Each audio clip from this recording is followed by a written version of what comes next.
પણ હાલ તો મોટા સમાચાર ગાંધીનગરથી સામે આવી રહ્યા છે। ગાંધીનગરમાં પણ પરિણામની શરૂઆતી વલણો સામે આવી રહ્યા છે। ગાંધીનગરમાં ભાજપ તરફી પરિણામના વલણો સામે આવી રહ્યા છે।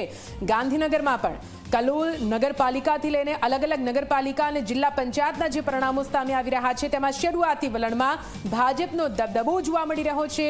ભાજપ જ્યાં લોકોની વચ્ચે પોતાનું પ્રભુત્વ જાળવી રાખવામાં સફળ રહ્યું હોય તે પ્રકારે એક બાદ એક ભાજપની બેઠકો આગળ હોવાનું વલણ સામે આવી રહ્યું છે। દીક્ષિતા, બિલકુલથી નિધિ, અત્યારે તો રૂઝાન આવવાની શરૂઆત થઈ ગઈ છે। આંકડો ચોક્કસથી સાંજ સુધીમાં સામે આવી જશે, પરંતુ આ વખતે એક રસાકસી પણ જોવા મળી રહી છે, કારણ કે આપણે પ્રચાર કરવા ગયા એ નેતાઓને પણ જોયા છે આપણે, અને આ બધાની વચ્ચે થલતેજ વોર્ડમાં શું સ્થિતિ છે તો ભાજપ અહીંયા આગળ જોવા મળી રહ્યું છે।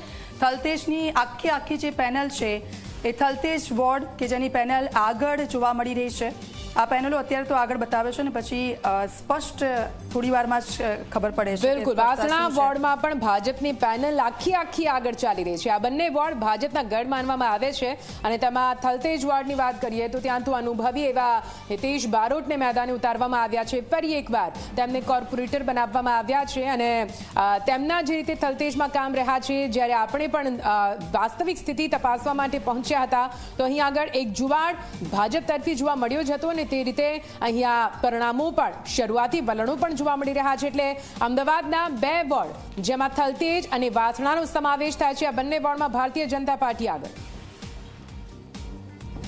આ તરફ રાજકોટમાં વોર્ડ નંબર 16માં કોંગ્રેસ આગળ ચાલી રહી છે। કોંગ્રેસ માટે આ સારા સમાચાર, મનમાં લડ્ડુ જરૂરથી ફૂટશે, કેમ કે વોર્ડ નંબર 16 જેમાં કોંગ્રેસ આગળ ચાલી રહી છે।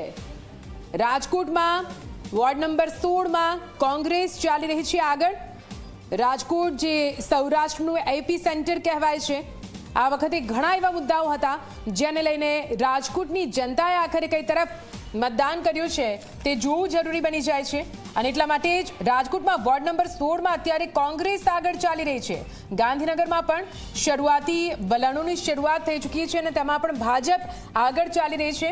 એક રીતે દીક્ષિતા, એ કહેવું અતિશયોક્તિ નથી કે આ વખતે પણ ભારતીય જનતા પાર્ટીની સીટો તો વધારે આવશે જ, પરંતુ વોર્ડ શેર આખરે કોને કેટલો મળે છે તેના પર પૂરા ગુજરાતની નજર છે, કેમ કે ગત સ્થાનિક સ્વરાજ્યની ચૂંટણીમાં જે રીતે કોંગ્રેસનું વોર્ડ શેર ઘટ્યો હતો, બેઠકો ઘટી હતી, તેને લઈને અનેક સવાલો હતા।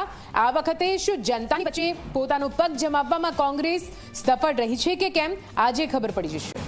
બિલકુલથી 2021ની જો વાત કરવામાં આવે તો 2021ના જે પરિણામો હતા એ ભાજપ માટે ખૂબ જ ચોંકાવનારા રહ્યા હતા નિધિ, કારણ કે ભાજપે 2015માંથી એનાલિસિસ કર્યું ને 2021માં તેને બમ્પર જીત મેળવી હતી, અને કોંગ્રેસ ક્યાંક કચાશ રહી ગઈ। એટલે કોંગ્રેસ માટે હવે આ વખતે એ જોવાનું રહેશે કે દરેક જગ્યા ઉપર બુકીઓ પણ એવું કહી રહ્યા છે કે કદાચ કોંગ્રેસની કેટલીક સીટો આવે અને ભાજપને એક રસ્તો મળે આવવા માટે, કારણ કે આપ જો દરેક જગ્યા પર આપે પોતાના ઉમેદવારો છે ઉતાર્યા છે, એટલે આપને પણ ક્યાંક ને ક્યાંક રસ્તો મળે તેવી શક્યતાઓ અહીંયા દેખાઈ રહી છે।